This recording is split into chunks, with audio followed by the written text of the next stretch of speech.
আমার ছোটবেলা কাটে রংপুরেই। তো আমার বাবা একজন সার্ভিস হোল্ডার ছিল, গভর্নমেন্ট সার্ভিস হোল্ডার। তো আমরা 4 বোন, আমাদের অ্যাকচুয়ালি ভাই নাই। আচ্ছা, তো ছোটবেলা থেকেই আমাদের ফ্যামিলিটা কিন্তু একটু রেস্ট্রিক্টেড, মানে আমার বাবা একটু রেস্ট্রিক্টেড, প্লাস হচ্ছে রেস্ট্রিক্টেড বলতে মানে কি বলে, মানে কনজারভেটিভ। হ্যাঁ, কনজারভেটিভ। ওকে, কনজারভেটিভ। তো আমার স্কুল কাটে রংপুরে। আমি যখন ক্লাস 1-এ ভর্তি হই তখনই আমার বাবা ট্রান্সফার হয়ে রংপুরে চলে আসে, মেইন শহরেই চলে আসে।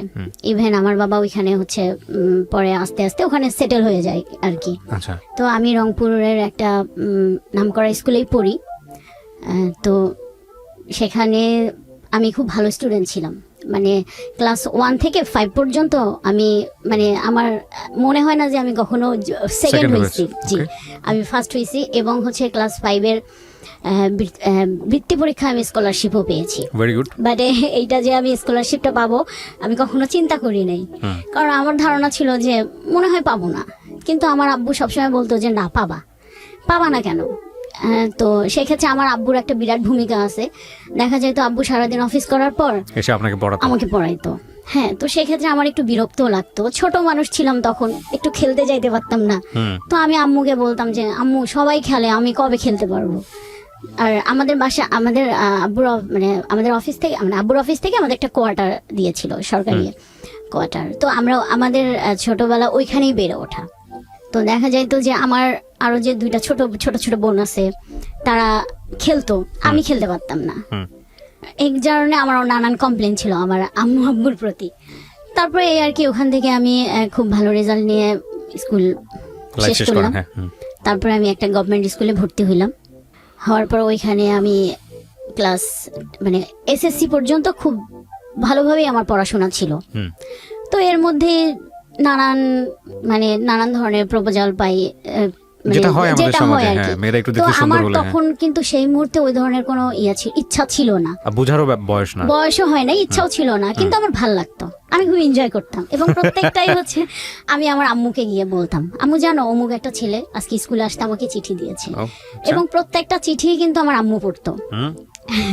তো মানে আমার বাবাকে খুব ভয় পাইতাম, মানে যত স্কুল এসএসসি পর্যন্ত এসে আমার বাবার সাথে একটু গ্যাপ ক্রিয়েট হয়েছে, মানে তো একটু বড় হয়ে গেছি, তখন মনে হচ্ছিল যে একটু নিজের মতো চলবো। তো এইভাবে আমার স্কুল লাইফটা শেষ হলো। এসএসসিও আমি মোটামুটি খুব ভালো করে মানে পাশ করে গেছি, যেটা এক্সপেকটেশন ছিল সেটা হয়তো পারি নাই, বাট রেজাল্ট খুব খারাপও হয় নাই। আচ্ছা, তো এরপরে আসলো আমার মেইন পয়েন্টও না, মানে আমার কলেজ জীবন। আমি গভর্নমেন্ট সরকারি ওমেন্স কলেজে ভর্তি হইলাম। ওখানেও ভর্তি হওয়ার পরে এই যে এখান থেকে কিন্তু আমার বাবার সাথে আমার আরো একটু বেশি গ্যাপ ক্রিয়েট হইলো। এটা কারণ আছে কি? কারণ আছে বলতে, এই যে মানে আমি খুব ভালো স্টুডেন্ট ছিলাম, আমি সায়েন্স নিয়ে পড়াশোনা করছি। তো আমি খুব ভালো একটা স্কুলে চান্স পাইছিলাম। আনফরচুনেটলি আমি সায়েন্সে চান্স পাই নাই, আমি আর্টসে চান্স পাইছি। কিন্তু আমার আব্বুর খুব ইচ্ছা ছিল আমার একটা মেয়ে ডাক্তার হবে। ও এর মধ্যে একটা কথা বলি, সেটা হচ্ছে আমার বড় আপুর কিন্তু ক্লাস 9-এ কি 10-এ বিয়ে হয়ে গেছে, কারণ আমার বড় আপু খুব সুন্দরী ছিল। মানে এত পরিমাণ ছেলেদের অত্যাচার ছিল আমাদের, ফ্যামিলি থেকে দিয়ে দিয়েছে। কিন্তু আমার বড় আপু মানে বিয়ের পরে কিন্তু সে কিন্তু মাস্টার্স কমপ্লিট করছে। আমার দুলাভাই বাইরে ছিল। তো এর মধ্যে আমি, বড় আপু তো শ্বশুর বাড়িতে চলে গেছে, ওখান থেকে পড়াশোনা, তো সে তার মতো আর কি সংসার জীবন করতেছে। তো আব্বু এখন চিন্তা করতেছে আমার একটা মেয়েকে তো আমি অনেক তাড়াতাড়ি বিয়ে দিয়ে দিছি, আর ওই মেয়েটার থেকে আমার এই মেয়েটা অনেক ভালো, পড়ালেখায় অনেক ভালো, বাকি 2টা তো এখনো ছোট। তো আব্বুর এটা ছিল যে তুমি সায়েন্স নাও। এখন আমার কথা হলো যে আমি খুব ভালো একটা স্কুলে চান্স পাইছি, মানে আমি ওই স্কুলটা ছাড়তে চাইতেছিলাম না। সায়েন্স আর্টস কোনো ফ্যাক্ট না আপনার? সায়েন্স আর কোনো ফ্যাক্ট না। কিন্তু আব্বু এটা নিয়ে খুব একটু রিয়াক্ট করছে। আমি আর আম্মু অলমোস্ট ভর্তি হইতেও গিয়েছিলাম ওই স্কুলে। ঠিক যে টাইমে আমি ফর্মটা ফিল আপ করবো, ওই টাইমে আব্বু ফোন দিয়ে আম্মুকে বলছে যে না, আমি ওখানে পড়াবো না, তুমি ওকে নিয়ে আসো। আর ছোটবেলা থেকে আমরা যেটা দেখতাম যে আব্বু একটু খুব রাগী, আব্বু যেটা বলতো আম্মু সেটাই করতো, আর আমরা সেটাই করতাম। তো আম্মু আমাকে বললো যে যাই হোক, তোমার বাবা যেটা চাইতেছে সেটাও তো খারাপ না, তুমি একটু চেষ্টা করো, পাবা। কিন্তু আমার কেন জানি ভাইয়া তখন মনে হয়েছিল যে আমি হয়তো সায়েন্সটা নিয়ে পড়তে পারবো না। কেন জানি আমার মনে হয়েছে যে আমি হয়তো এসএসসিটা যে পরিমাণ একটা রেজাল্ট আমার আশা ছিল সেটা হয় নাই, আমি মনে হয় সায়েন্সটা পারবো না। আমি আম্মু আব্বুকে কাউকেই বুঝাইতে পারি নাই। আচ্ছা। তো আব্বু আমাকে কি করলো, নিয়ে আসলো ওখান থেকে। নিয়ে আসার পর আমি সায়েন্সে ভর্তি হইলাম। এক পর্ব খুব জোর করেই ভর্তি হইলাম। আচ্ছা। আমার মনটা ওইখানে একটু ভেঙে যায় যে আমাকে চাপাই দিল। যাই হোক, বাসা থেকে ক্লাস করতেছিলাম। বাসা থেকে ক্লাস করতে আমার একটু অসুবিধা হচ্ছিল, কারণ কলেজটা একটু অনেক দূরে ছিল। একটা সময় আমি আব্বুকে গিয়ে বললাম, আব্বু আমার বাসা থেকে কলেজটায় যেতে অনেক সমস্যা হয়, তো আমি যদি একটা হোস্টেলে উঠি। আমাদের কলেজে হোস্টেল ছিল। তখন কি সেটা রংপুরে? জি ভাইয়া, রংপুরে। তো আব্বু বলছে যে না, কি এমন অসুবিধা হয়, আমি তো তোমাকে প্রতিদিন বাইকে করে নামাই দিই। আচ্ছা। আমি বলছি, আব্বু প্রতিদিন বাইকে করে নামাই দিলে অনেক সময় হয় কি ক্লাসটা যেতে লেট হয়ে যায়, আর বাসায় আসতে আসতে আমারও খুব টায়ার্ড লাগে, পরে আর মানে রাতে বেশিক্ষণ আমি পড়তে পারি না, ঘুমাই যাই। তো এরকম করে করে 6 মাস আমি বাসা থেকেই ক্লাস করছি। 6 মাস পরে আমাদের এমনি একটা পরীক্ষা হয়। সে পরীক্ষাটার মধ্যে আমি খুব একটা ভালো রেজাল্ট করতে পারি নাই। তখন কিন্তু আমাদের রেজিস্ট্রেশন হয় নাই। তো সেখানে আমি কেমিস্ট্রি, এটা আমার মাথায় কিছুই ঢুকতো না। অন্যান্য সাবজেক্ট আমার কোনো প্রবলেম নেই, কিন্তু হ্যাঁ, কেমিস্ট্রিটা আমার মাথায় ঢুকতো না। আমি 6 মাস ক্লাস করার পর আব্বুকে বলছি, আব্বু এখনো তো রেজিস্ট্রেশন হয় নাই, আমি কিন্তু চাইলে চেঞ্জ করতে পারি, কারণ আমার মনে হয় যে আমার কেমিস্ট্রিটা একদমই মাথায় ঢুকতেছে না। তো আব্বু বলতেছে, না না সমস্যা নেই, আমি আরো 2টা মাস্টারের জায়গায় আরো 3টা মাস্টার রাখবো। মানে ওনার মেন পয়েন্টটা ছিল আমাকে ডাক্তার বানাবে, যেভাবেই হোক। তো এরকম করে আমি আব্বুকে বুঝাইতে পারলাম না। আমি রেজাল্টও এদিকে খুব একটা ভালো হইলো না, হোস্টেলে চলে গেলাম। হোস্টেলে সিট পাইতে অনেক কষ্ট করতে হয়েছে, কারণ অলমোস্ট তখন ফুল, কোনো রুম পাই নাই। তখন আমার ওই হোস্টেলের একজন আমার রিলেটিভ ছিল, আমার সম্পর্কে মামা হয়। আব্বু ওনার সাথে কথা বললো যে আমার মেয়ের তো এরকম আসতে খুব অসুবিধা হয়, আপনি যদি একটা ব্যবস্থা করেন। পরে আব্বুকে বললো যে ভাই, এই মুহূর্তে তো আমরা কোনো রুম দিতে পারবো না, তবে গণরুমে ওকে একটা মানে সিট দিতে পারবো। যখন কোনো একটা রুম খালি হয়ে যাবে, কোনো একটা মেয়ে চলে যাবে, তখন আমরা তাকে সেখানে শিফট করতে পারবো। তো প্রথমে কিন্তু খুব ভালো লাগতেছিল যে হোস্টেলে আসবো, একটা স্বাধীন জীবন, হ্যাঁ খুবই ভালো লাগতেছিল। কিন্তু যেদিন আব্বু আম্মু আমাকে মানে হোস্টেলে নিয়ে আসার পর আব্বু আম্মু যখন চলে গেল, তখন না মনের ভিতর একটা মানে বাবা মা যে নাই, থাকবে না কাছে, এটা ফিল করে আমার খুব কান্না পাইলো। পরে আব্বু বললো যে আচ্ছা তুমি কান্নাকাটি করো না, আমার তো অফিস এদিকেই, আমি যাওয়ার সময় একবার দেখা করে যাব। আর আম্মু তো জানেনি ভাইয়া মায়েরা কি হয়। পরে আব্বুকে বলতেছিল যে মেয়েটাকে জোর না করলেও পারতা। যাই হোক, হোস্টেল জীবন আসলাম। 1 সপ্তাহ খুব খারাপ লাগছে, অ্যাডজাস্ট করতেও খুব কষ্ট হয়েছে, কিন্তু খুব একটা সমস্যা হয় নাই আমার, কারণ আমি আমার স্কুলের কিছু পরিচিত ফ্রেন্ড পাইছি। তো যে কারণে, এবং ওরা মোটামুটি আমার খুব ক্লোজই ছিল, যে কারণে আমার অ্যাডজাস্ট করতে সমস্যা হয় নাই। তো এইভাবে হোস্টেল জীবন কাটতেছিল। একটা পর্যায়ে গিয়ে আমি একটা রুম পাই, এবং ভাই আমার কপালটা এত ভালো, আমি যে রুমটা পাই সেখানে আমার ওই স্কুলের বান্ধবীরাই ছিল।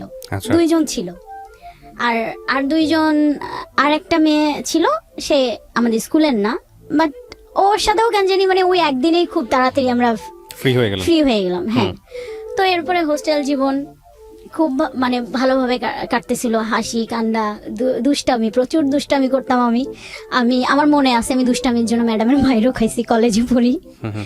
তো আবার পড়াশোনা তখন একটু মানে আমি ফিল করতে পারতেছিলাম যে একটু পড়াশোনার বাইরে থেকে আমি চলে যাচ্ছি, কিন্তু ওই যে ছাড়া একটা জীবন পাইছি না, এতদিন তো বাধা ছিলাম এটাতে, ফ্রেন্ডদের সাথে গল্প মজা দুষ্টামি যেটা বলে, এটার কারণে। আর আমার নামে প্রতিদিনই কমপ্লেন ছিল। হোস্টেল সুপার ম্যাডাম ছিল, তো ওনাকে আমরা খুব ভয় পাইতাম, মানে উনি আসা মানে ভাই একটা আতঙ্ক। তারপর এইভাবে আমার এসএসসি রেজাল্ট ফার্স্ট টাইমে একটু খারাপ হইলো। HSC or SSC? না এইচএসসি, ইন্টারমিডিয়েট। প্রথম আমার খারাপ হয়ে গেল, আমি রেজাল্ট বের হইলো, তখন আমি মানে বোর্ড পরীক্ষায় খারাপ করলাম। বোর্ড পরীক্ষায় খারাপ হয়েছে। সেকেন্ড টাইম আবার দিয়েছেন? হ্যাঁ, সেকেন্ড টাইমে আবার দিয়েছি। ওই রেজাল্টটা খারাপ যখনই হইলো, তখনই মানে আব্বুর সাথে আবার আরো দূরত্ব বেড়ে গেল, ও কারণ ওকে। আমার থেকে আমার বাবা বেশি কষ্ট পাইছে। হুম কারণ আমার বাবার খুব ইচ্ছা ছিল যে আমি যদি পাশও করতাম, বাবা যেভাবেই হোক আমাকে মেডিকেলে পড়াইতো, আচ্ছা আচ্ছা, প্রাইভেট হলেও। প্রাইভেটে হলো। এবং রেজাল্ট যখন আসলো, আমরা রেজাল্ট শিট পাওয়ার কিছুদিন পর আমার মার্কশিটটা পাই না, তখন দেখা গেল যে আমি সায়েন্সে মানে সায়েন্সের যে সাবজেক্টটা কেমিস্ট্রি, ওই কেমিস্ট্রি। ফেল করছি। হ্যাঁ, ও। বাকিগুলো আমার মোটামুটি ভালোই ছিল। তো আব্বু ডিসিশন নিল আমাকে কেমিস্ট্রিতে আবারই পরীক্ষা দেওয়া হবে। আমি আব্বুকে তখন বলছি, না আব্বু, তাহলে আমি আর পড়াশোনাই করব না, কারণ আমার মাথায় ঢোকে না। আমার যদি না ঢোকে, আমি নিতেই পারতেছি না, তাহলে আমি কিভাবে পড়বো? তখন যাই হোক, আমার আম্মু অনেক বুঝাইলো, আম্মু খুব সাপোর্ট করছে, এখনো আম্মু খুবই সাপোর্ট করে আমাকে। আম্মুর সাপোর্ট করার পর আব্বু একটা সময় বুঝলো, কিন্তু আব্বুর মন থেকে ওটা আসলো না। যাই হোক, আমি পরের বার নতুন করে আবার ভর্তি হইলাম। হিউম্যানিটিস। হিউম্যানিটিস না ভাই, আমি কমার্সে ভর্তি হইলাম। আচ্ছা। তখন আব্বু বললো, ঠিক আছে হিউম্যানিটিস না, কমার্সে তুমি ভর্তি হও। কমার্সে ভর্তি হইলাম। যাই হোক, কমার্সের রেজাল্টও আমার খুবই ভালো হইলো, খুব ভালো বলতে মোটামুটি ভালো। হুম তারপরে এখন ভার্সিটি পরীক্ষা, অনেকগুলো ভার্সিটির পরীক্ষা দিয়েছি, কিন্তু আমি চান্স পাইনি। ঢাকা ভার্সিটিতে আমি ইংলিশে ফেল করছি, নাহলে আমার অনেক ভালো স্কোর ছিল, ইংলিশে ফেল না করলে আমার মনে হয়ে যাইতো। এইটাতেও আব্বু বড় একটা ধাক্কা খাইলো। তারপরে আমি তখন চিন্তা আসলো, আমার সব ফ্রেন্ডরা ঢাকায় ভর্তি হইতেছে, আমি ঢাকায় ভর্তি হব। আব্বুর আগে বললো, আমি তোমাকে আর ঢাকা টাকা কোনো কিছু নেই না, রংপুরে আমাদের এখানে অনেক মানে রংপুরে আমাদের এখানে ভার্সিটিও আছে, যেটা রোকেয়া বিশ্ববিদ্যালয় এখন হয়েছে, আর খুব ভালো একটা নামকরা জাতীয় বিশ্ববিদ্যালয় আছে। তো বললো যে এই দুইটার মধ্যে তোমাকে আমি একটা ভর্তি করাই দেবো। কিন্তু আমার ওই যে ঢাকায় আসবো আমি, সব ফ্রেন্ডরা ঢাকায় গেছে, ওরা সবাই ঢাকা থেকে বাসায় আসবে, আমার সাথে দেখা হবে, আমি এখানে এখনো পড়ে আছি।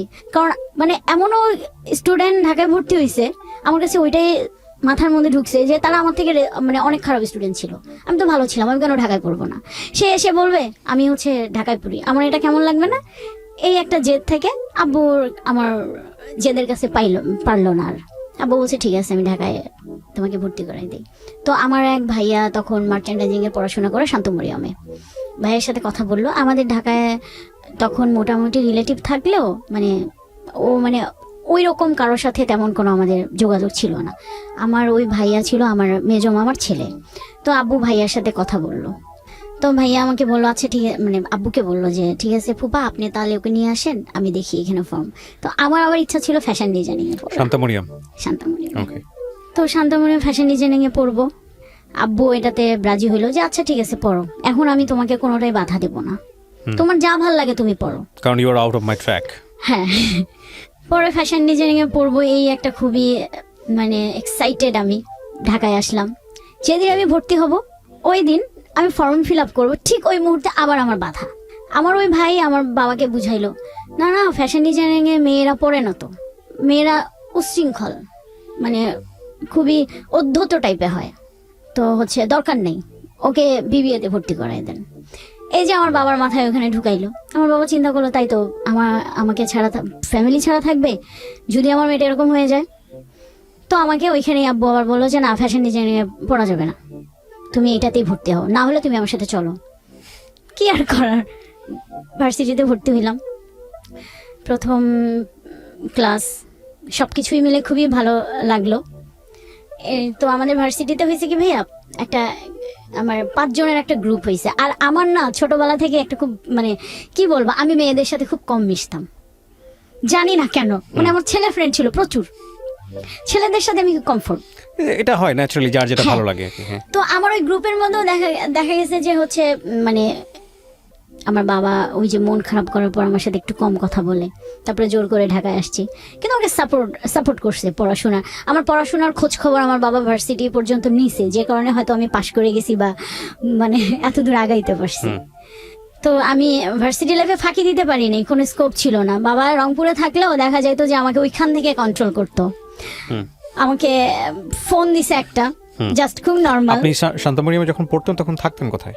আমি তখন হ্যাঁ তখন না, ফার্স্ট টাইমে আমি হচ্ছে আপনার হোস্টেলে উঠছিলাম, কিন্তু আমার 6 মাস পরে তখন তো আমি নতুন ঢাকায়, আর আমি কিছু বুঝিও নাই। আমার পানিতে একটা প্রবলেম হয়েছিল, যেটা হয় আর কি সাধারণত ঢাকায় আসলে। শুধু জন্ডিস না, আমার অনেকগুলো রোগ হয়েছে। তো আমার টাইফয়েড মানে হলো, এবং এত খারাপ অবস্থা, আমি আইসিইউতে ছিলাম। আচ্ছা। তো এরপরে আব্বু চিন্তা করলো যে তাহলে ওকে আর হোস্টেলে দেওয়া যাবে না। হুম আর তখন আব্বু বললো তাহলে কি করবা, তুমি কি আসবা? আমি বলছি না আব্বু, আমি আসবো না, আমি এখানেই পড়বো। হুম তো আব্বু বললো যে আমরা তো অনেক দূরে, চাইলেও তো যেতে পারি না। হুম আর তোমার ছোট, আমার এর মধ্যে বলি আমার তখন একটা ছোট বোন, খুবই ছোট, আপনার 4-5 বছর, আর আমার ছোটটা তখন স্কুলে পড়ে, ক্লাস 9 কি 10 পড়ে। হুম তো দুইটাই ছোট ছোট মোটামুটি। এখন এই দুইটাকে ছেড়ে তো আম্মুর ঢাকায় এসে থাকা সম্ভব না। হুম পরে আম্মু বললো যে তাহলে এক কাজ করি, ওকে একটা সাবলেটে তুলে দেই, কারণ যদি ম্যাচ করে থাকে আমি গিয়ে ওখানে অনেকদিন স্টে করতে পারবো না। হুম তারপরে আমি উত্তরায় ছিলাম ভাইয়া, হুম উত্তরায় একটা বাসায় আমি সাবলেট ছিলাম। তো আম্মু দেখা যেত আমাকে ঢাকায় 6 মাস, বাড়িতে 6 মাস, ওকে। এরকম করে করে আমার আম্মু থাকা শুরু করলো। আপনার এখানে 6 মাস, বাড়িতে 6 মাস? বাড়িতে 6 মাস, হ্যাঁ। জি। এর মধ্যে হইলো তখন আমি আমার 5th সেমিস্টার, না 5th না 4th সেমিস্টার, 3rd সেমিস্টার শেষে 4th সেমিস্টারে আমি উঠছি। হুম তো এর মধ্যে আমাকে আমার আব্বু একটা মোবাইল কিনে দিয়েছিল। আচ্ছা, এই প্রথম মোবাইল? মোবাইল এই প্রথম বলতে আমার এই প্রথম অ্যান্ড্রয়েড যে মোবাইল, আপনার স্যামসাং একটা মোবাইল কিনে দেয়। জি। এরপরে তো আমি সবাই চিন্তা করলাম যে আমার এতদিন ছোট মোবাইল ছিল, আমি তো ফেসবুক ইউজ করতে পারতাম না। হুম তো আমি একটা ফেসবুক অ্যাকাউন্ট খুলি। ফেসবুক অ্যাকাউন্ট খোলার পর ওই নানান ধরনের হচ্ছে মানে ফ্রেন্ডদের সাথে হুম গল্প আড্ডা এটা সেটা, কিন্তু এর মধ্যে আমি যতই দুষ্টামি করি না কেন পড়াশোনাটা করতাম। মানে আমি আচ্ছা। যে 1 ঘন্টায় পড়তাম, আমি 1 ঘন্টা পড়াশোনাই করতাম। ওকে। মানে সবার সাথে আড্ডা, আমাদের একটা গ্রুপও হইলো ভার্সিটির। হুম তো এখানে মজা টজা, তো সবকিছু মিলেই মানে ভালো একটা সময়, ভালো মানে আমার মনে হয় সব থেকে বেস্ট সময় আমার পার ভার্সিটি লাইফ। করছিলেন? হ্যাঁ। হ্যাঁ 3rd সেমিস্টার তখন আপনি? হ্যাঁ 3rd সেমিস্টারে। 3rd সেমিস্টার শেষ হয়ে 4th সেমিস্টারে আমি উঠবো। হুম এর মধ্যে ফেসবুক আমার না 3rd সেমিস্টারের পরীক্ষা, আমার ফাইনাল পরীক্ষা শেষ হয়েছে, আমি বাড়িতে গিয়েছি। হুম বাড়িতে গিয়েছি তো আমার যতটুকু মনে পড়ে, ওটা একদম আমাদের রংপুরে তো অনেক শীত, ডিসেম্বর মাসটা প্রচন্ড শীতের টাইম।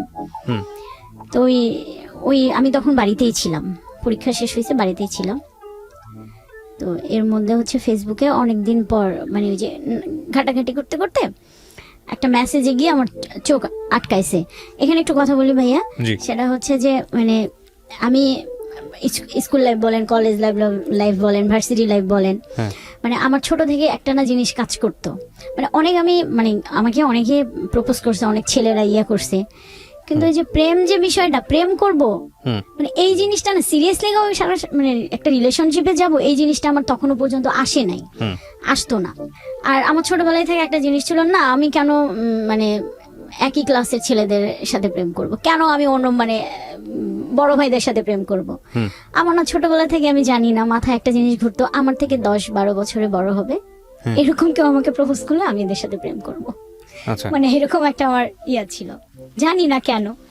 তো বাসায় ওই টাইমটায় কোনো কাজ নেই, পরীক্ষা টরীক্ষা শেষ হয়েছে। জি। আর তখন ওই টাইমটা আমাদের বাসায় আবার খুব মানে সব আত্মীয় স্বজন ছিল, বলতে আমার বড় বোন আসছে অনেকদিন পর। মানে এটা নিয়ে পুরো একটা মানে বাসার একটা খুব ভালো মোমেন্ট ছিল। জি। তারপরে তো আমি একদিন শুয়ে আছি দুপুরবেলা, হঠাৎ করে আমার একটা মেসেজটা অনেক দিন আগে পাঠাইছে, আমি এটা খেয়াল করি নাই। হুম আমার এখনো মনে আছে 25 তারিখ হবে।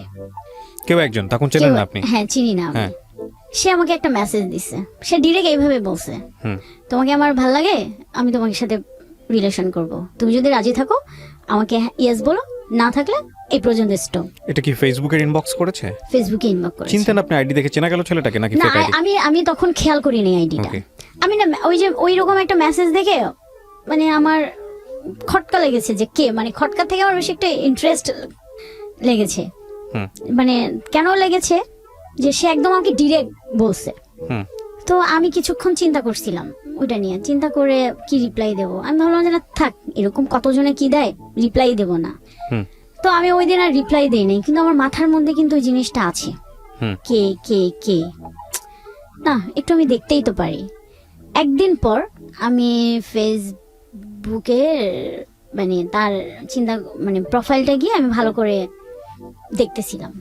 তো দেখতে মানে প্রথম প্রোফাইল পিকচারটা দেখেই না আমার চোখটা আটকে গেছে।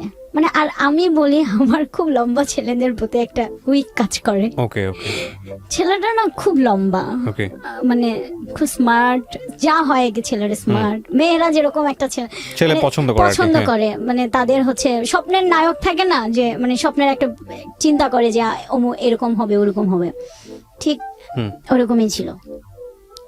তো আমার না দেখে খুব ভালো লাগতেছিল। পর আমি স্ক্রল করে করে আপনার হচ্ছে প্রত্যেকটা ছবি দেখছি, দেখার পর পরে আমি কোনো রিপ্লাই দেই নাই। আমার ভালো লাগছে কিন্তু আমি রিপ্লাই দেই নাই। হুম আমি বলছি দেখি কি করে। ঠিক তার একদিন পরে ছেলেটা দেখি আমাকে আবার টেক্সট করছে, কি ব্যাপার তুমি কিছু জানাইলা না? তখন আমি রিপ্লাই দিয়েছি যে আপনি কি আমার সম্পর্কে জানেন না আপনি আমাকে দেখছেন? হুম তো বলছে যে আমি তোমার সম্পর্কে জানি না কিন্তু তোমাকে আমি দেখেছি, দেখেই আমার ভালো লেগেছে। আচ্ছা তো এরপরে আমি মেসেঞ্জারে বেশ কিছুদিন কথা টথা হয়েছে, বেশ কিছুদিনও না, আপনার 25 তারিখেও পাঠাইছে আর 31 তারিখে গিয়ে মানে ওর সাথে আমার কথা হয়েছে, ফার্স্ট ফোনে কথা হয়েছে। এই কয়দিন শুধু আমাদের মানে মেসেজিং এ কথা হইতো। হুম ও আমাকে নাম্বার দিছে, দিয়ে বলছে যে তোমার মন চাইলে তুমি আমাকে ফোন দিও। এর মধ্যে ছেলেটা সম্পর্কে আমি জেনে নিছি যে সে কোথায় থাকে, তার বাসা ঢাকা। সে তখন একটা কোম্পানিতে জব করে, পড়াশোনা শেষ হয়ে গেছে। মানে তার কথা শুনে আমার মনে হলো, মানে ফ্যামিলি ব্যাকগ্রাউন্ড শুনে মনে হলো যে ভালো। হুম তারপরে এই তো একটু একটু করে ভালো লাগা। ওই আপনি জিজ্ঞেস করলেন না ওকে যে ও আপনাকে জানলো কিভাবে, হ্যাঁ চিনলো আমি কিভাবে? জিজ্ঞেস করছি, তো আমাকে বলছে যে তোমাকে আমি একবার দেখেছিলাম, হুম একটা বিয়েতে আমি দেখেছিলাম, ওনার এক বন্ধুর বিয়েতে সে আমাকে দেখেছিল। হুম তো আসলে বন্ধুর বিয়েতে বলতে আমার এক বান্ধবী ছিল, মানে খুব ক্লোজ না, বাট আমাদেরই ভার্সিটির। তো ওর বন্ধুর সাথে আমার ওই বান্ধবীটার বিয়ে হয়েছে, তো আমি সেই বিয়েতে অ্যাটেন্ড করছিলাম। আচ্ছা তো পরে আর কি সেটা আমি জানতে পাই। যাই হোক, সে হয়তো তার কাছ থেকে শুনেই আমার ফেসবুক আইডিটা নিয়ে বা আমার ওই বান্ধবীর সাথে অ্যাড ছিল, সামহাও আপনাকে নক করেছে নক নাকি? করছে। তারপরে ওর সাথে আমার প্রথম দেখা হয়, হুম মানে প্রথম 3-4-5 মাস খুব ভালো একটা সময় কাটছে, মানে ও খুব টেক কেয়ার করে ইয়ে করে। আমার কাছে মনে হচ্ছিল যে তখন খুব ভালো লাগতো, আবার একটা সময় খুব বন্দিও লাগতো, কারণ প্রত্যেকটা কাজে সে ইন্টারফেয়ার করতো। হুম মানে এখানে গেলে তাকে বলে যেতে হবে, ওখানে গেলে বলে যেতে হবে, মোবাইল কেন, এটা মানে যা হয় আর কি। তো একটা পর্যায়ে সে আমাকে কিছু ইশারা ইঙ্গিতে বুঝাইতে চাইলো যে তার মানে একটা কিছু দরকার বা যে ব্যাপারটা। তখন আমি ওকে বুঝাইলাম যে দেখো আমি খুব প্রত্যন্ত একটা অঞ্চল থেকে উঠে আসছি, হুম আমি এইভাবে বড় হই নাই, তোমাকে আমার ভালো লেগেছিল, আমার মনে হয়েছিল যে তোমার সাথে আমার রিলেশন একটা ক্রিয়েট করা যায়, এবং তুমিও সিরিয়াস আমিও সিরিয়াস ছিলাম।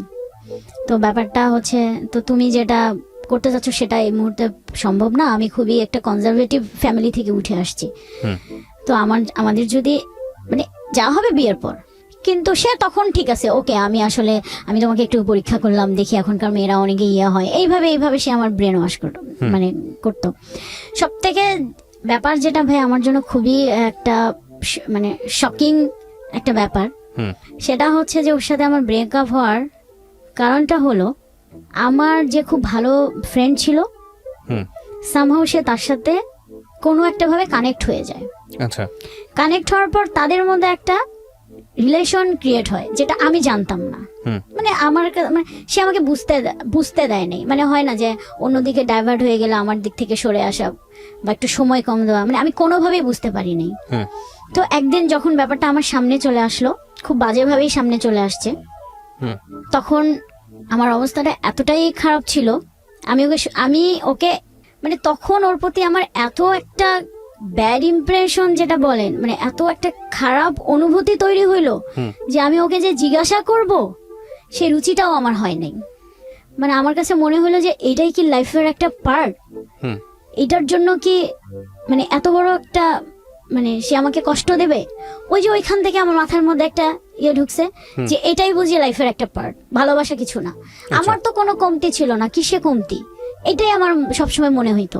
আচ্ছা তো এরপরে যাই হোক, সে অনেকবার আমার সাথে যোগাযোগ করার চেষ্টা করছিল, আমার ওইখান থেকে ওই দিনের পর থেকে একদমই টোটালি ক্লোজ।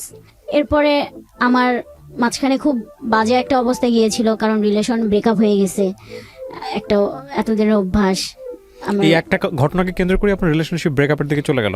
গেছে। ওকে। তো তখন আমি চিন্তা করলাম না, আমি আর কোনো রিলেশনশিপেই জড়াবো না, আমার এসবের দরকার নাই, আমি পড়াশোনা করি। আচ্ছা, বাট এটা নিয়ে আপনার মধ্যে মেন্টালি কোনো ইফেক্ট তৈরি হলো না? মেন্টালি ইফেক্ট তৈরি হয়েছিল, কিন্তু তখন আমার ফ্রেন্ড আমাকে খুব সাপোর্ট দিছে যে তুমি পড়াশোনায় মনোযোগ দাও, অন্য কোনো মানে কাজকর্মে বেশি বেশি করে তুমি ইয়া করো, ফোকাস করো, পড়াশোনাটা করো। ওকে। তারপরে আমার সব থেকে, আমি আম্মুর কথা না বললেই হয় না, আম্মু আমাকে খুবই সাপোর্ট করছে। ওকে, বাট আপনি শেয়ার করেছিলেন সবার সঙ্গে যে হ্যাঁ, আমার আমি এরকম আমার একটা আম্মুর সাথে শেয়ার করছি। ওকে, ফাইন। আম্মু খুবই সাপোর্ট করছে, আম্মু আমার সাথে ফ্রেন্ডের মতো মেলামেশা করছে। তো যে কারণে না মানে আমার ফ্যামিলি বলেন, আমার ফ্রেন্ড সার্কেল বলেন, আমি না খুব তাড়াতাড়ি ওইটা কাটায় আসছি। কিন্তু ভাইয়া কাটায় আসলে ওই যে আমার মাথার মধ্যে ওইটা চেপে বসছে যে আসলে ভালোবাসা কিছু নাই, ভালোবাসা যদি আমরা ধরে রাখতে চাই তাহলে এইটা দরকার, নাহলে এত ভালোবেসেও আমি একটা মানুষকে কেন ধরে রাখতে পারলাম না। আচ্ছা, আমার মাথার মধ্যে ওইটা চেপে বসছে। যাই হোক, তারপরে আমার এরকম কোনো ইয়ে ছিল না, আমি পড়াশোনা শেষ করলাম আমি 2016-তে। হ্যাঁ, আমার বিবিএ শেষ হয়ে গেল। ওকে। এর মধ্যে আমি মানে জব সার্চ করতেছিলাম যে পড়াশোনা তো হয়ে যায়, আমি একটা জব সার্চ করি। ওকে। তো জব সার্চ করতে করতে সামহাও আমি একটা জবে ঢুকে পড়ি। ওকে। ওখানে আমার জব ভালো একটা কাজ, তো আমি চাই ব্যাপারটা তুমি হ্যান্ডেল করো, আর যেহেতু আমিও এখন দেশের বাইরে, তো আমি বললাম ঠিক আছে স্যার, আমি দেখি স্যার আমি কতটুকু করতে পারি, আমি ট্রাই করব আমার মতো করে। আমি তো ওই প্রথম দিনই আমার ওনার সাথে দেখা, আমি ওই একটা প্রবলেম নিয়ে আমার যে প্রোডাকশন ম্যানেজার ছিল ওনাকে নিয়ে আমি ওনার অফিসে যাই। আচ্ছা, আমি এখানে একটু ছোট্ট করে বলি, একটা ফ্যাব্রিক্সের ডিজাইনের ভুল হয়েছিল, মানে একটা ডিজাইন পুরাটাই উল্টা হয়ে গেছে। তো এটা তো কোনোভাবেই তো বায়ার অ্যাকসেপ্ট করবে না, কিন্তু আমার মালিকের কথা হলো এটা বায়ারকে অ্যাকসেপ্ট করাইতে হবে। কিভাবে করাবা, কোন মানে ব্রেন খাটাইলে, বুদ্ধি দিয়ে এইটা তুমি চালাইতে পারবা, কারণ এখানে আমার অনেক প্রফিট লস হয়ে যাবে। আচ্ছা, তো এইটা হচ্ছে তুমি ম্যানেজ করো, আমি মনে করি তুমি পারবা। তো আমি ওইটা নিয়ে ওনার সাথে কথা বললাম, ফোনে কথা বলি ফার্স্ট টাইমে। অ্যাজ ইউজুয়াল স্যার, অ্যাকচুয়ালি যা হবার হয়ে গেছে, একটু দেখেন স্যার কোনোভাবে ম্যানেজ করে। আমি ওনাকে চাচ্ছিলাম যে কনভিন্স করে ম্যানেজ করে উনি বায়ারকে কনভিন্স করুক, আমার জিনিসটা যেন শিপমেন্ট হয়ে যায়, নাহলে আমার কোম্পানি সত্যি একটা খুব বড় একটা লস খেয়ে যাবে। পরে উনি বললো আচ্ছা আপনি এক কাজ করেন, আর সব থেকে মজার ব্যাপার হলো উনি আমাকে যতই বুঝাইতেছিল ডিজাইনটা, আমি ঠিক তার উল্টা বুঝতেছিলাম। একটা পর্যায়ে উনি খুবই বিরক্ত, উনি আমাকে বললো তুমি ইয়া করো, আপনি ইয়া করেন, আপনাকে ফোনে আমি বুঝাইতে পারবো না, আপনি আপনার টিম নিয়ে আমার অফিসে চলে আসেন। আচ্ছা, পরে বললাম ঠিক আছে স্যার, তাহলে আমি আজকে আর যাবো না, কালকে একদম সকালে আমি আপনার অফিসে চলে যাই। আমি ওনার অফিসে চলে গেছি, মানে ওনার অফিসে যাই, আমি আমার টিম নিয়ে বসে আছি। তো সব এখানে একটা মজার কথা বলি, ওনার যে নাম, ওই নামে ওই অফিসে আরো 4 জন। ওকে। আমি রিসেপশনে বসে আছি, আমি তো তখন পর্যন্ত ওনাকে দেখি নাই, আমার সামন দিয়ে উনি ঘুরপাক করতেছে। আমি যে রিসেপশনে বলছি যে আমি মানে ওনার নাম বলছি যে আমি অমুক স্যারের সাথে দেখা করতে আসছি, তো ওনারা, আমি এখানে একটা ছোট্ট ভুল করি, মানে আমি ওনার পুরা নামটা বলি নাই, না বলে জাস্ট একটা নামের পার্ট বলছি, তো যে কারণে ওই নামের পার্টটাই অফিসের আরো 3-4 জন আছে। তো উনি রিসেপশন থেকে আমাকে কনফার্ম করলো, ম্যাডাম আপনি একটু বসেন, স্যার তো বাইরে গেছে, স্যার আসতে একটু লেট হবে। আমি বসে আছি, কিন্তু যে যার কাছে আমি গিয়েছিলাম সে আমার সামন দিয়ে ঘুরপাক করতেছিল, মানে উনিও আমাকে খুঁজতেছিল যে কি ব্যাপার, ওনার আসার কথা ছিল, উনি এখনো কেন আসতেছিল না। তো এরকম করে 1 ঘন্টা চলে গেছে, যাওয়ার পর উনি আমার সামনে আসছে, এসে আমাকে জিজ্ঞাসা করছে যে আমার যদি খুব ভুল না হয় তাহলে আপনি কি সুভা? তো আমি চেয়ার থেকে মানে উঠে দাঁড়ায় ওনার মুখের দিকে তাকায় আছি, এমন ভাবে তাকায় আছি, মানে আমি কি বলবো। পরে আমি খুব আস্তে করে বললাম যে জি স্যার আপনি। বলছে যে আপনি তো আমার কাছেই আসছেন।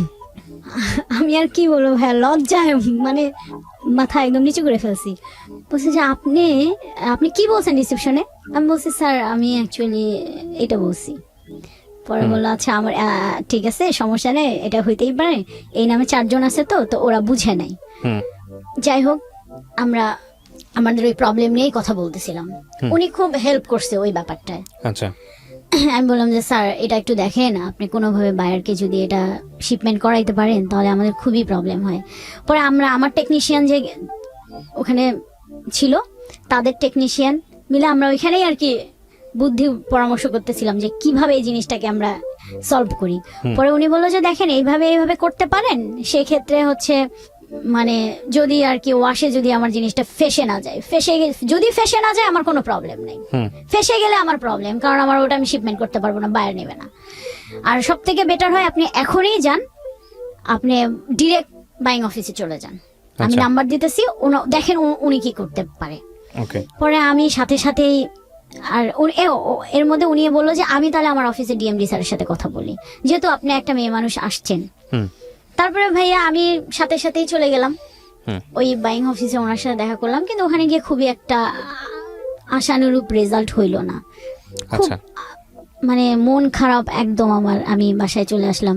এর মধ্যে তো আমার বস কি হইলো আমি কিচ্ছু জানি না, দোষটা কার? আমি বলছি স্যার দোষটা আসলে কারোই না, আবার মানে আমাদেরই।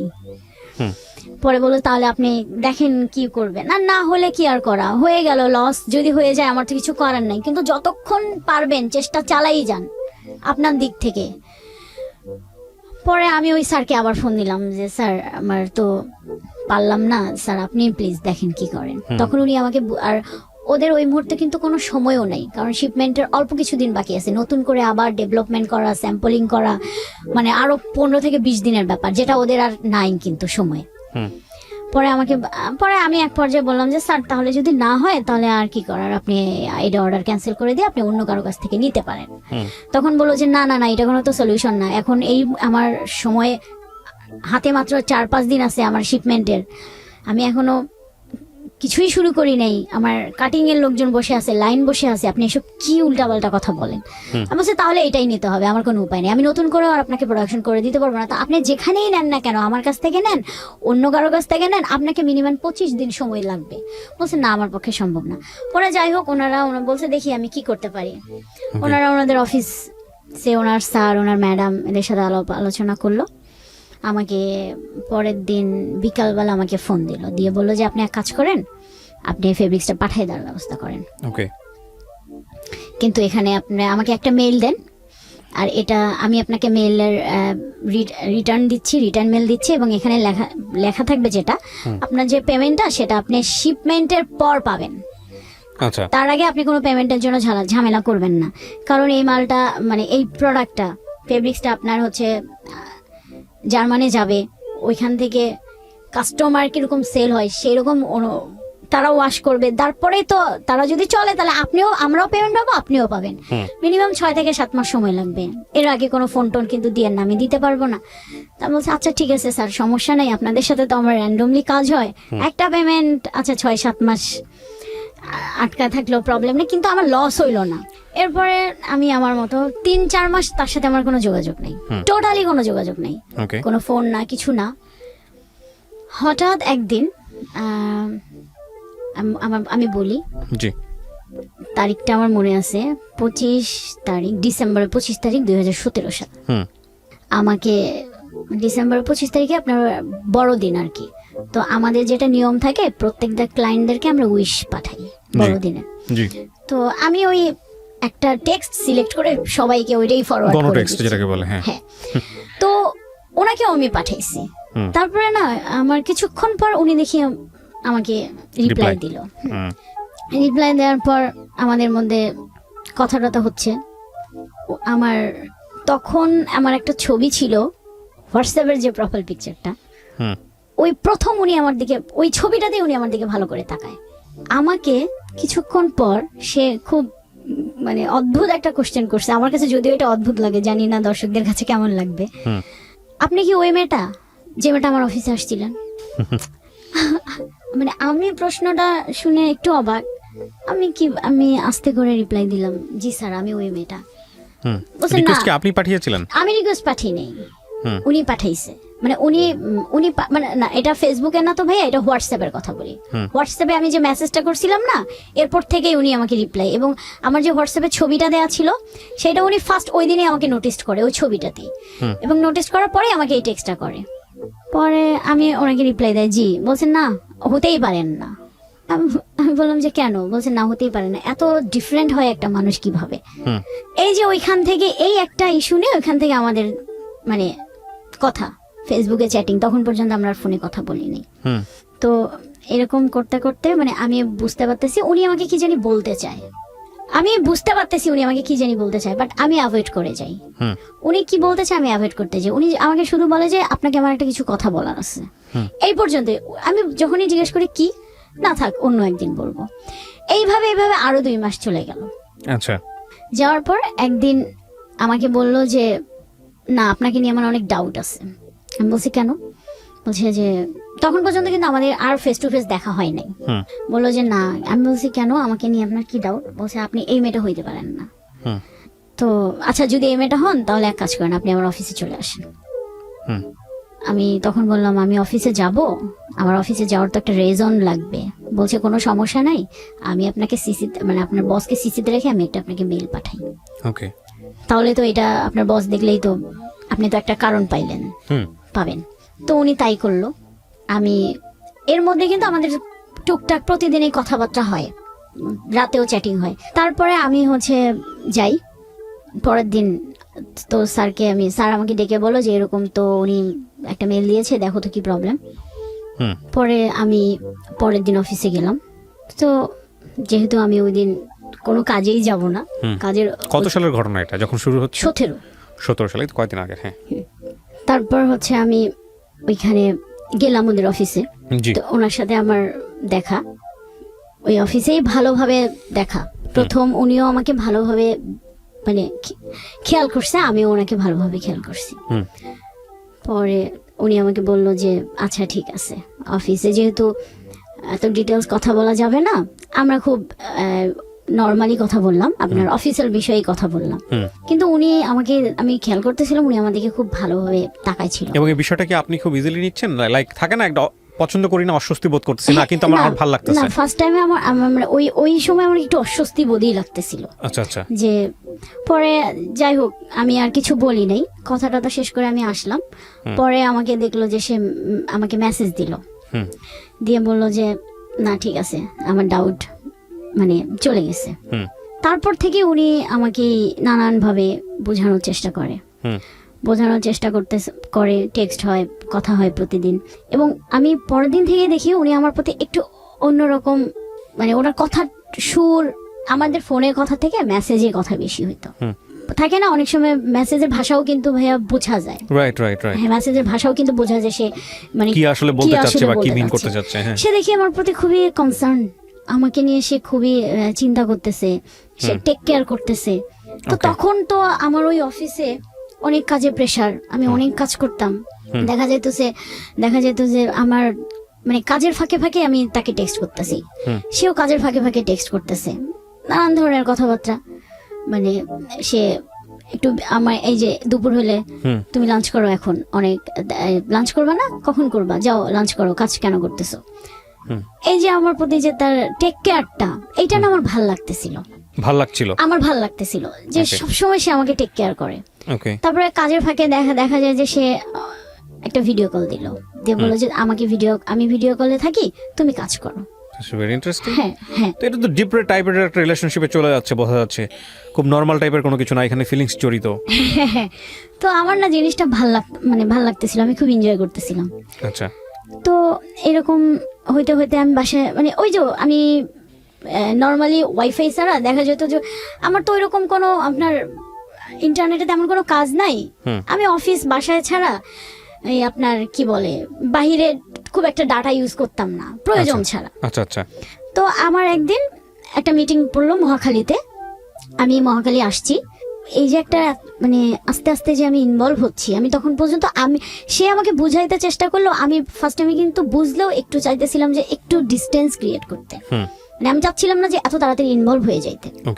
তো আমি মহাখালী অফিসে আসছি, সে আমাকে মনে হয় নক করেছিল হোয়াটসঅ্যাপে, আমাকে পাইনি, আমার কাজ শেষ। আমাকে একবার ফোনও দিয়েছিল, আমি ধরিনি, আমি কেটে দিয়েছিলাম। তো আমার কাজ শেষ, আমি অফিস ব্যাক করব।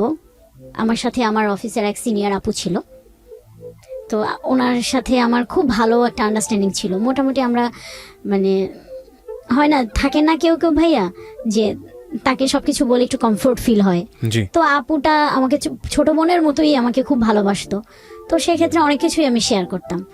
তো এই ব্যাপারটাকেও আমি আপুকে খুব শেয়ার করতাম। আপু জানেন একটা ওই স্যার কিন্তু, হ্যাঁ এই যে আমাকে দেখেন কি কি টেক্সট করে, আমি কিন্তু ওনাকে খুবই বলছে ভালো তো স্যার তো দেখি একদম দেওয়ানা হয়ে গেছে, উনি আবার বলতেছিল।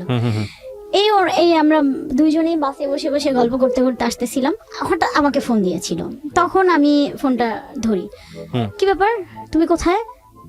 আমি তো এই তো মহাখালী আসছিলাম একটা কাজে, তোমার মোবাইলে অনেকগুলো টেক্সট করতেছি, তুমি কি পাও নাই? পরে আমি বললাম যে না, আমার তো পাওয়ার কথা না, কারণ তো মোবাইলে ডাটা নাই। কেন ডাটা নেই? পরে আমি বললাম আমি তো বাইরে খুব একটা ডাটা আমার লাগে না, আমার প্রয়োজনও মনে হয় না। পরে বললো ও আচ্ছা ঠিক আছে, সে ফোনটা কেটে দিল। আমি আর ফোনটা ব্যাক করিনি। কিছুক্ষণ পর দেখি সে আমাকে মোবাইলে ডাটা পাঠাইছে। আমি আবার ফোন দিয়েছি, মানে আমার কাছে এটা খুবই অস্বস্তি লাগতেছিল। আমি বললাম কি ব্যাপার, আপনি আমার মোবাইলে কেন ডাটা পাঠালেন, মানে রিসার্চ কেন করে দিলেন? পরে বলছে যে রিসার্চ কেন করে দিলাম সেই প্রশ্নটা পরে, আগে এখন যেটা তোমাকে করতে হবে, এখন থেকে সবসময় 24 ঘন্টা মোবাইলে ডাটা রাখবা। আচ্ছা, মানে মোবাইলের ডাটা ছাড়া তুমি বের হবা না, মানে somehow he is missing you. হ্যাঁ ওকে। পরে আমি কিন্তু তখনও পর্যন্ত দেখি নাই যে উনি আমাকে অনেকগুলা টেক্সট করছে, আমার ইনবক্স পুরো ফুল হয়ে গেছে, এত বড় বড় টেক্সট। তো আমাকে বললো আর তুমি এখন কথা বলবা না, তুমি কি আমার টেক্সট দেখছো? আমি বলছি না। তো বলছে তাহলে তুমি ফোন কাটো, কেটে তুমি টেক্সট গুলা দেখো।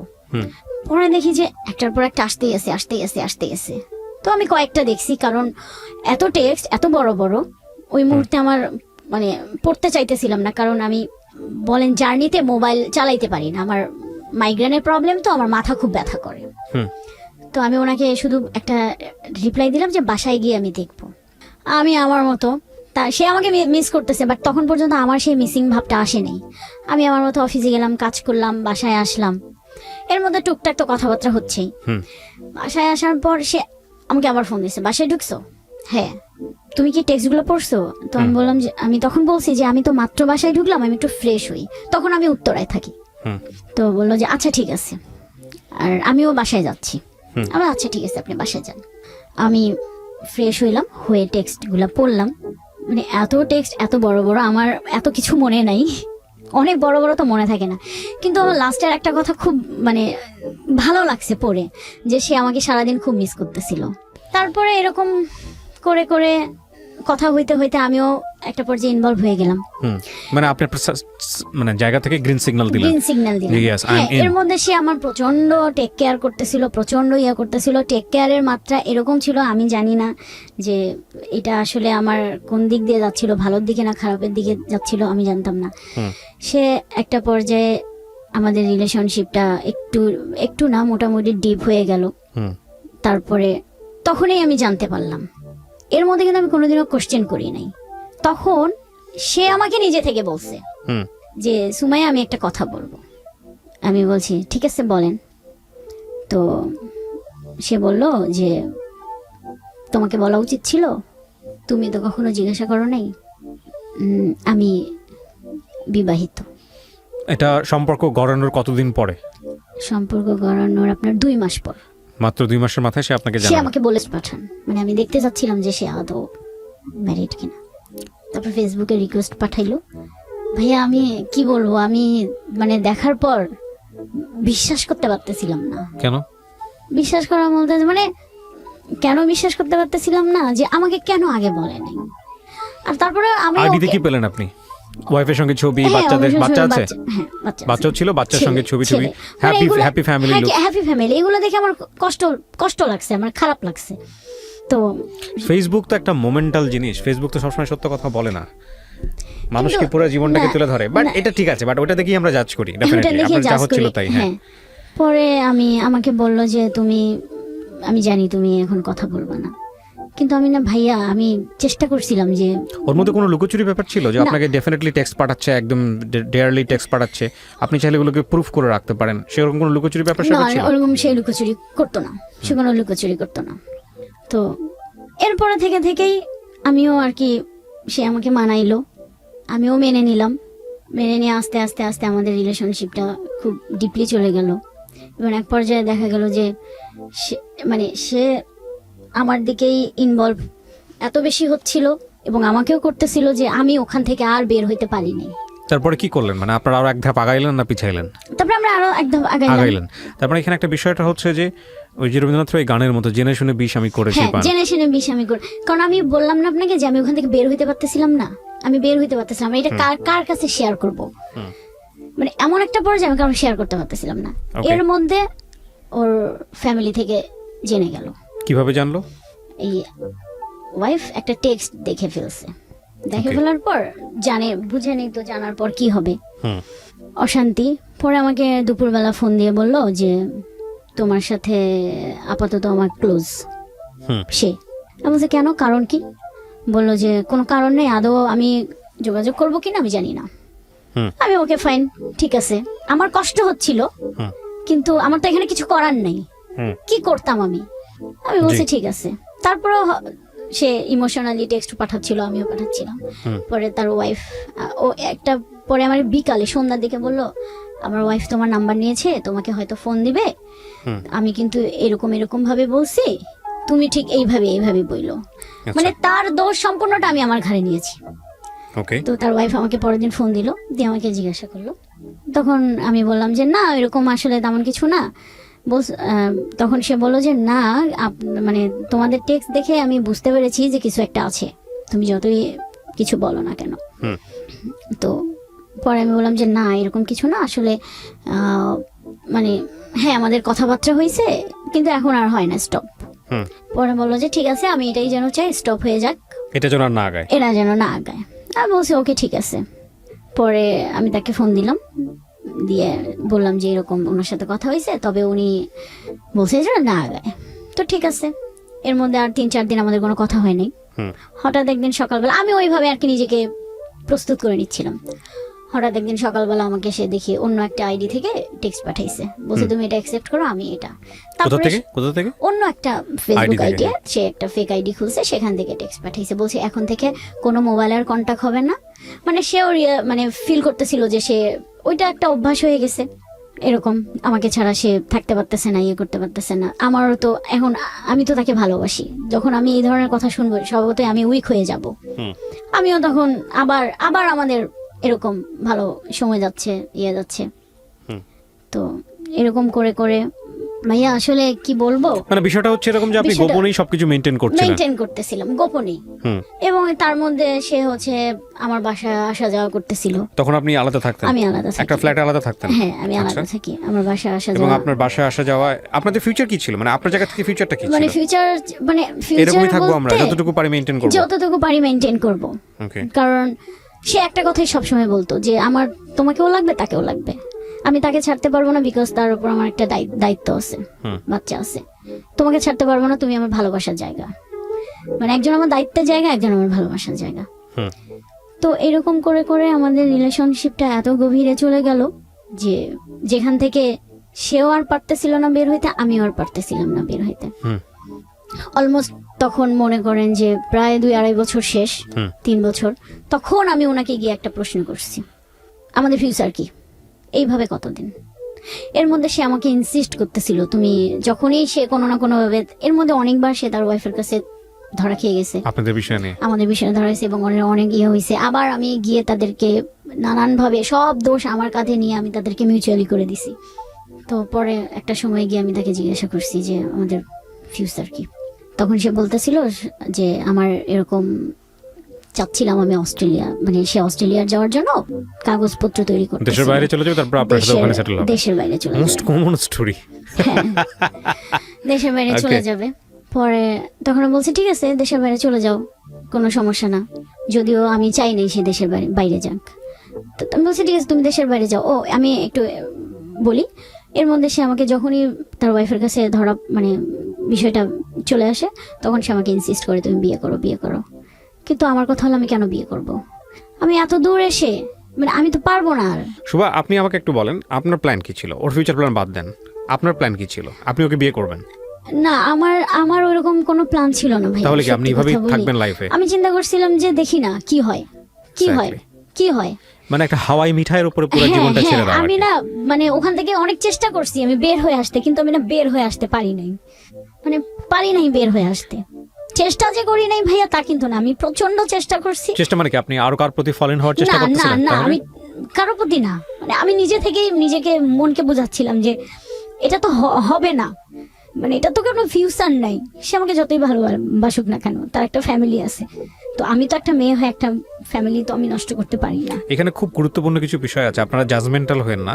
গুরুত্বপূর্ণ বিষয়টা আমি লাস্টে বলছি যে কেন এই উইকনেসটা গ্রো করলো এবং এই উইকনেসটা গ্রো করলে এটা কতদূর পর্যন্ত যাইতে পারে। কজ একটা মানুষকে ড্রাগ দিলে সেটা কিওর করা যায় হয়তোবা, তার চেয়েও হাই ভলিউমের যদি আমি বলি, ড্রাগের চেয়েও হাই ভলিউম যদি কোনো নেশা থাকে সেটা দিলে অনেক সময় বের করে নিয়ে আসা যায়।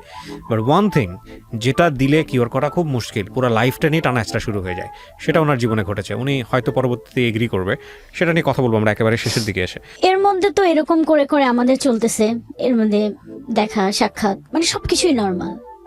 সেও পারতেছে না, আমিও পারতেছি না, আমি পারতেইছি না, সেও পারতেছে না, আমি তার দোষ দেব না।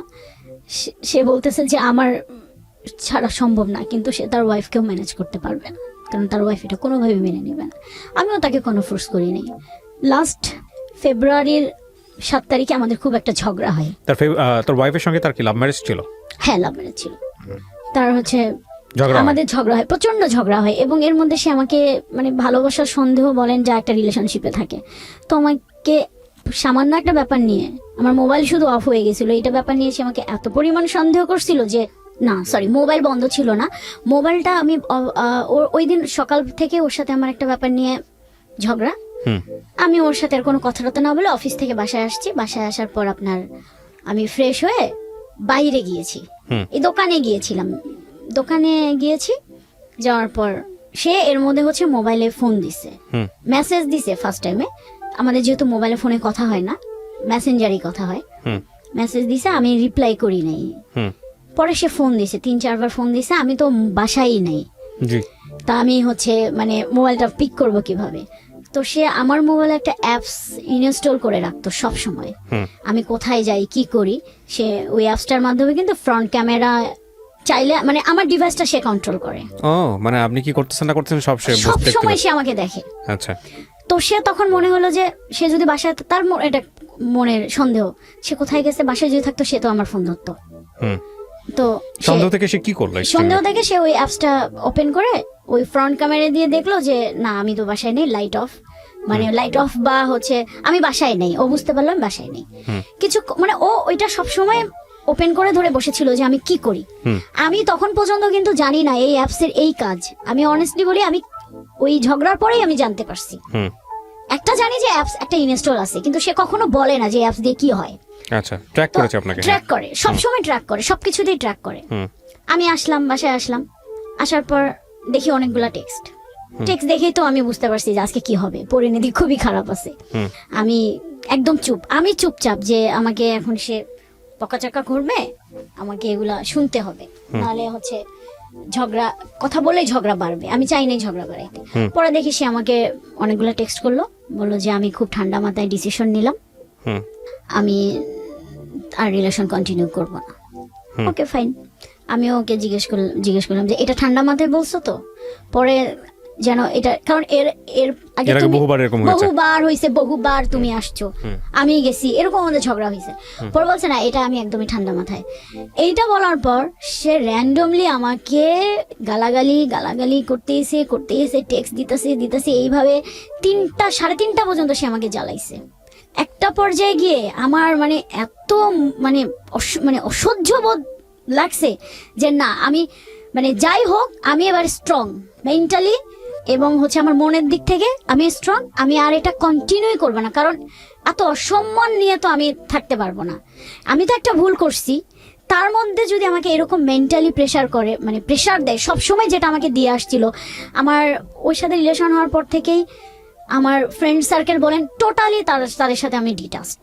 কারোর সাথে আমার কোনো ছেলে মানুষ বলেন, কোনো অফিস কলিগ, মানে কারোর সাথেই সে কথা বললেই মানে সে এত পজিটিভ হয়ে যেত, এত মানে অ্যাগ্রেসিভ হয়ে যেত। বুঝতে পেরেছি। এটা আপনার লাস্ট কবেকার ঘটনা? এই ফেব্রুয়ারির 7 তারিখ। পরে হচ্ছে আমি ওই দিন খুবই আমি বলছি যে ঠিক আছে তুমি বলছো, আমি আর নিতে পারতেছি না, আর সম্ভবই না। এই সামান্য একটা বিষয় নিয়ে এত সন্দেহ করা আর সম্ভব না। আমি তাকে সবকিছু থেকে ব্লক করে দিছি, হোয়াটসঅ্যাপ, মেসেঞ্জার, মানে ফোন টোন সবকিছু থেকে ব্লক করে। এর আগে তো আমি প্রচুর কান্নাকাটি করতাম, আমি অসুস্থ হয়ে যাইতাম। ওইবার বললাম না, আমি মনের দিক থেকে মেন্টালিটি একদম আমি অ্যালার্ট, আমি উইক হব না, আমি আর নো কান্নাকাটি, আমি কোনো কান্নাকাটি করব না, আমি একদম স্ট্রং হয়ে গেছি। পরে হচ্ছে আমি আমার মতো অফিস করতেছি। এর আগে যতবারই ঝগড়া হইতো আমার মানে আমি আপনাকে বুঝাইতে পারবো না যে আমার মানে কি খারাপ অবস্থা হইতো, মানে আমি অফিস করতে পারতাম না, আমি অসুস্থ হইতাম, আমি আমি বুঝতে পারছি। হ্যাঁ, I দিন know your গেছে যে part. আমি হসপিটালেও আপনি ভর্তি একদম ছিলাম। এন্ডিং এ আসেন, কি করলেন ওর সঙ্গে? আচ্ছা, তারপর আমি বাদ দিয়ে দিছি, আমি সবকিছু থেকে ব্লক। একটা দিন যাইতে না যাইতেই সন্ধ্যাবেলায় সে তার বাসার দারোয়ান কে দিয়ে আমাকে ফোন দিছে, আমি কেটে দিছি। বাবুর তার বাসায় যে রান্না করে বাবুর্চি তাকে দিয়ে সে ফোন দিছে, আমি কেটে দিছি, কারণ আমি তো এই নাম্বারগুলো জানি, ব্লক করে দিছি। তখন সে বুঝতে পারতেছিল, সে ফিল করতে পারতেছিল যে আমি এবারে স্ট্রং, কোনোভাবেই সে আমাকে আর ফিরাইতে এখানে একটা পারবে বিষয় না। একটু যুক্ত করি প্রিয় শ্রোতা যারা শুনছেন, excess was super high, cause উনিও ওনার বাসায় যেত, যেটা আমার একটু আগে কথা হচ্ছিল যে আমাদের যিনি গেস্ট আজকে সুভাও ওনার বাসায় যেত এবং সেটা গোপনে। তার মানে আপনি যেহেতু বাবুর্চি এবং এই প্রসঙ্গটা যেহেতু নিয়ে আসলেন এখানে, সেই জন্য আমি বলছি ওনারা বুঝতে পারবে না যে ওনার বাড়ির বাবুর্চি এবং দারোয়ান থেকে শুরু করে সবাই এই আমাদের সুভার ব্যাপারে জানতো। আর সুভার বাসায় তো তার এক্সেস ছিলই, খুবই স্বাভাবিক, মানে ওদের এক্সেস লেভেলটা ছিল খুব এক্সট্রিম লেভেলের হাই। হ্যাঁ, তারপরে ভাইয়া সে আমাকে কোনো মতেই পাচ্ছিল না, আমিও না, আমি কোনোভাবে আর যাব না। পরের দিন সে অন্য একটা নাম্বার থেকে ফোন দিছে, দিয়ে সে মানে যেটা সে কোনোদিনও করে নাই, সরি বলছে, কান্নাকাটি করেছে, সরি টরি করছে, কান্নাকাটি করছে, কিন্তু ও কখনোই সরি এগুলো করে না। আচ্ছা ঠিক আছে, এখন কথা হচ্ছে যে এটার পরে কি প্যাচ আপ হলো নাকি? এটার পরে প্যাচ আপ হইছে। আমি আমি আমি করব না এরকম করে 2 দিন চলে গেছে, 3 দিনের দিন সে আমিও তো ভালোবাসি, আমি তো পারি নাই, আমি আবার উইক হয়ে গেছি। কিন্তু সে যদি না আসতো আমার কিন্তু কোনো প্রবলেম হইতো না। সে এসে যে কান্নাকাটিটা করছে, সে ডেলিভারেটলি মানে ডেসপারেটলি আমার পায়ে ধরছে, আমার আর কিছু করার ছিল না। I know that. এরপর আপনি কি করলেন? এরপর আমি প্যাচ আপ করলাম, কিন্তু আমি তখন ওকে একটা কথা বলছি যে এগুলা করা আর যাবে না, যদি টিকে থাকতে হয় এবার কিছু একটা করতে হবে, আমাকে সন্দেহ করা যাবে না, গালাগালি করা যাবে না, আমি এগুলা নিতে পারি না, আমি পারবো না। আর তখন আমি তাকে জিজ্ঞাসা করছি, তোমার ফিউচার প্ল্যান কি, কি করবা, কি করবা তুমি? তখন সে বলল যে আমাকে সময় দাও, আমাকে কথা দিলাম আমি অস্ট্রেলিয়া যাওয়ার আগে তোমাকে আমি বিয়ে করে রেখে যাব। বয়স কত বাচ্চাদের? 11 বছর। দুইটা? না, একটা ছেলে না মেয়ে? ছেলে। ওকে। আর আমি তোমাকে দেশের বাইরে যখন যাব আমি তোমাকে বিয়ে করে রেখে যাব, আর তারপরে আমি ওখানে যাওয়ার পর তোমাকে 1 বছর পর আমি নিয়ে যাব। আপনি এগ্রি করলেন? হ্যাঁ, আমি এগ্রি করছি ভাইয়া, আমি এগ্রি করছি, ঠিক আছে। এইটাই তার সাথে আমার কথা যে এই কন্ডিশন হলে এখন থাকবে, না হলে আর হবে না, আর সম্ভব না আমার পক্ষে। এভাবে আমাদের ভালোই চলতেছিল, ঝগড়া টগড়া হয়নি। তো ওর সাথে আমার লাস্ট যেটা কথা হচ্ছে, ও এর মধ্যে লাস্ট কথা হওয়ার ঠিক 2 দিন আগে তার ওয়াইফের সাথে ঝগড়া হয়েছে, আমাকে নিয়ে না, অন্য একটা পারপাসে ঝগড়া হয়েছে। এবং সে এত পরিমাণে একটা খুবই বাজেভাবে ঝগড়া হয়েছে যে মনে হয়েছে, সে আমাকে জানাইছে যে তার আব্বা আম্মা আসছে। তো আমাকে কিন্তু ওই সন্ধ্যার দিকে আমার সাথে একটু খুব খারাপ ব্যবহার করছে। তখন আমি বলছি যে আমার সাথে একদম খারাপ ব্যবহার করবে না, আমি অফিস থেকে আসছি। তখন সে আমাকে বললো, আচ্ছা সরি, আমার ভুল হয়ে গেছে, আমি জানতাম না যে আমার আব্বা আম্মা আজকে আসবে, তাদেরকে দেখে আমার মেজাজ খারাপ হয়েছে। যে মানে ওনার ওয়াইফের কথা বললো যে সে আবার কিছু বলছে নাকি। যাই হোক, মার্চের 13 তারিখে রাত 10টার পর আমাকে নর্মাল কথা হয়েছে, যে লাস্ট কথা এটাই হয়েছে যে তুমি রাতে খাবার খাইছো, আমি জাস্ট অ্যান্সার দিছি, এরপরে আর পাই নাই। 10 দিন কোনো খোঁজ ছিল না, 10 দিন পুরো আমি মনে করেন পাগলের মতো হয়ে গেছিলাম। কিন্তু মানে আমার মাথায় ওই একটা জিনিস কাজ করছিল যে মানে আমি অন্য সোর্স দিয়ে তার খোঁজার ট্রাই করছি, কিন্তু তার ফ্যামিলি মেম্বার বা তার ইয়েতে আমি কখনোই ফোন দিতে যাইনি, কারণ দিলে আমার এটা মাথায় কাজ করতেছিল যে কিছু যদি একটা গন্ডগোল হয় আর এই মুহূর্তে যদি আমি একটু নিজেকে কন্ট্রোল না করি তাহলে ব্যাপারটা আরো খারাপের দিকে যাবে। তো সে কারণে পরে 10 তারিখের 10 দিন পর 11 কি 12 দিনের দিন সন্ধ্যাবেলায় আমার কাছে একটা ফোন আসছে। আমি প্রথম তখনই জানতে পারি যে এক লোক আমাকে ফোন দিয়েছে, দিয়ে আমাকে বলল যে এরকম আমি অমুক জায়গা থেকে বলতেছি, আপনার নাম্বারটা আমাকে দিয়েছিল, দিয়ে আপনাকে শুধু মেসেজটা দিতে বলছে যে সে রিহ্যাবে আছে। আচ্ছা, ফার্স্ট আমি ওই দিন আরেকটা ধাক্কা খাইলাম। মানে আপনি কি জানলেন রিহ্যাবে আছে, মানে কি সে ড্রাগ নিত? তখন সে আমাকে মানে আমার না বিশ্বাস হচ্ছিল না কোনোভাবে, না এটা কিভাবে সম্ভব। আমি তো তার মাঝে এমন কিছু দেখি নাই যে সে কিভাবে সম্ভব সে এইভাবে আছে। পরে এখন তার সাথে যোগাযোগ করতে পারতেছে না, তো ওই লোকের মাধ্যমে সে আমাকে শুধু এইটুকু নিউজ দিছে যে আমি এখানে আছি, আমার ওই দিন কিছু করার ছিল না, তোমাকে ইয়ে করতে পারিনি, আমি জানি তুমি অনেক কান্নাকাটি করছো। সে আমাকে তখন ওই একটা আশ্বাস দিছে যে আমি ফিরে আসবো তোমার জন্য হলো। সে কি কনফার্ম রিহ্যাবে আছে? জি, আমি দেখে আসছি। রিহ্যাবে কি আপনি দেখে আসছেন? আমি অনেক কষ্টে অনেক কিছু মানে তো ওনাকে আপনি কি কোশ্চেন করলেন রিহ্যাবে? আমি আমি আমি ওইভাবে তো যেতে পারিনি ভাইয়া, কারণ ওখানে তো আপনার প্যারেন্টস ছাড়া কেউ, তখন তো মনে করেন এমনিতেই আমি শুনেছি যেটা পরে যে 1.5 মাস 1 মাস ছাড়া তার প্যারেন্টসরাও দেখা করতে পারবে না। আর ওই ওনার ওয়াইফের সঙ্গে আপনার কখনো ফেস টু ফেস কথা হয়েছে? ফেস টু ফেস কথা আমার একবার হয়েছিল, ওই ফার্স্টের দিকে। বাসায় গিয়ে আপনি কনভিন্স করে আসছেন? না, বাসায় না, ওই আমার একটা রেস্টুরেন্টে দেখা হয়েছিল, এই পর্যন্তই আর কি। ওনার ওয়াইফের সাথে কথা এরপরে আমার হয়নি। আচ্ছা, কি বলেছে ওনার ওয়াইফ আপনাকে? ওনার ওয়াইফ আমাকে বলেছিল যে আমি জানতে চাই আসলে তোমাদের মধ্যে কি সম্পর্ক, বাট তখনও আমি ব্যাপারটা হাইড করে গেছি।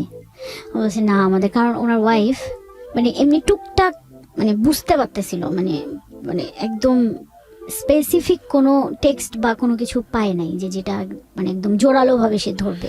বাট আমি জানি না, যতটুকু আপনি বললেন এটা যদি আমি আরো ইলাবোরেটলি ঘন্টাখানিক নিয়ে আসতাম তাহলে তো স্টোরির শাখা পোশাখা অনেক কিছু বের হতো, সেটা বড় কথা নয়। কিন্তু আমি যতটুকু শুনেছি তাতে আমার কাছে মনে হয়েছে she is a very wise lady. আমি জানি না উনি কিভাবে কতটুকু রিয়াক্ট করেছেন ওনার সংসারে, বাট উনি অনেক ঠান্ডা মাথায় বিষয়টা হয়তো ডিল করার চেষ্টা করছেন। এবং আমি অবশ্যই ওনাকে আমার এই অনুষ্ঠান থেকে রেসপেক্ট করি। 1 2 নাম্বার হচ্ছে যে আপনার এই গল্পটা আপনি কেন বললেন? আমি আগে প্রশ্নটার অ্যান্সারটা নেই, তারপর আমি আমার কথা বলে অনুষ্ঠান শেষ করব। ভাইয়া, আমি এই গল্পটা বলতে আসছি এই কারণেই যে আমি তো ভুল করেছি, আমি চাই না যে আর কেউ এরকম একটা সম্পর্কে জড়াক। ভুলটা আপনার কোথায়? ভুলটা এটাই যে আমি একটা ম্যারিড পার্সনকে ভালোবেসে ফেলছি, যা আর তার থেকে বড় ভুল যে এটার কোনো ফিউচার নাই, এই সম্পর্কে কোনো ফিউচার নেই। কিন্তু আপনি কারোর প্রতি ফল ইন হয়েছেন সবকিছু জেনে শুনে তো মানুষ ফল ইন হয় না। মানুষ ফল ইন, আমাদের সায়েন্স যেটা বলে মানুষ এক নজরে দেখেই প্রেমে পড়ে যায়। মানুষ এমন হয় যে পাশ দিয়ে হেঁটে গেছে, শরীরের স্মেলেই প্রেমে পড়ে গেছে, এরকম ঘটনা ঘটেছে। সেখানে আমাদের দোষের কিছু নাই। কিন্তু আপনি 2 মাস যখন ওনার সঙ্গে এরকম সম্পর্কে থাকার পরে যখন জানতে পারলেন, ও আপনাকে যখন কনফেস করলো যে হি ইজ আ ম্যারিড গাই, তখন আপনি আপনার এই ইলিউশনের জায়গা থেকে হোক, ভালোবাসার জায়গা থেকে হোক, আপনি ওখান থেকে বের হয়ে আসতে পারেন নাই। পারিনি। আচ্ছা, এটা না পারাটাও আমি আপনার দোষের মনে করি না, হয়তো এটা সময় লাগতো, কারণ আপনি মেন্টালি উইক হয়ে গেছেন। কিন্তু দোষের জায়গাটা কোনটা জানেন? দোষের জায়গাটা হচ্ছে আপনি সেখান থেকে অ্যাডভান্স লেভেলে চলে গেছেন। আপনি যদি এগ্রি করেন তাহলে আমি বলবো যে আপনি যতটুকু ছিলেন ওখানে তখন থেকে যদি আপনি আরেকটু সামনের দিকে না যেতেন, যেটা হয়তো আমি একদম খোলামেলাভাবে বলছি না, যেটা হাজব্যান্ড ওয়াইফ টাইপের রিলেশনশিপে চলে যাওয়া এবং ওইভাবেই লাইফ লিড করা, ওই জায়গাটায় আপনি যদি না যেতেন তাহলে ডিপেন্ডেন্সিটা একটু হলেও কম হতো। বারবার আপনার ব্রেন সিগন্যাল দিত যে মানুষটা ম্যারিড, এই মানুষটার একটা জীবন আছে, এই মানুষটার একটা বাচ্চা আছে, আমি চাইলেই সেটার ক্ষতি করতে পারি না।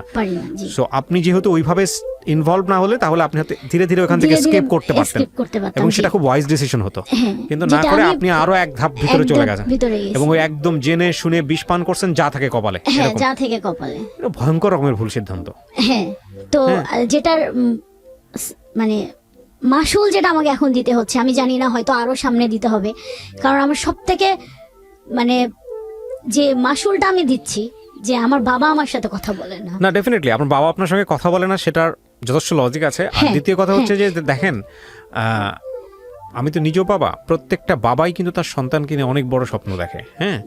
ধাপে ধাপে অনেকবার তার সে স্বপ্ন ভেঙেছেন আপনি, এবং অ্যাটলিস্ট আপনি ভালো আছেন সেটা আপনার বাবা দেখতে চাইবে। কিন্তু যে ধরনের সম্পর্কে আপনি জড়িয়ে গেছেন, আমি নিশ্চিত এই ছেলেটা যদি কালকে রিহাব থেকে বের হয়ে আপনার সামনে দাঁড়ায়, আপনি টালমাটাল অবস্থায় চলে যাবেন, আপনি আবার তার প্রতি ফল ইন হবেন। একটা জিনিস, এই ধরনের সম্পর্ক সাধারণত কিভাবে নষ্ট হয় আমি বলি। আমার শোনা যারা এখানে গল্প বলেছেন সেই জায়গা থেকে বা সারাউন্ডিং থেকে আমি যতটুকু জানি, ভয়ঙ্কর রকমভাবে একটা দুর্ঘটনা, সাধারণত কমন 4-5টা সিনারিও বলতেছি। 2 নাম্বার যেটা হচ্ছে সুইচিং করা, একটা সম্পর্কে থাকার পরে আরেকটা সম্পর্কে মুভ করা, যেটা সবচেয়ে ইজিয়েস্ট ওয়ে। আর 3 নাম্বার যেটা, সেটা হচ্ছে যে খুব খুব বড় ধরনের কষ্ট পাওয়া, অপর পক্ষ থেকে খুব বড় ধরনের কষ্ট পাওয়া, এবং এত বড় কষ্ট যে কষ্টের কোনো রেমেডি নাই।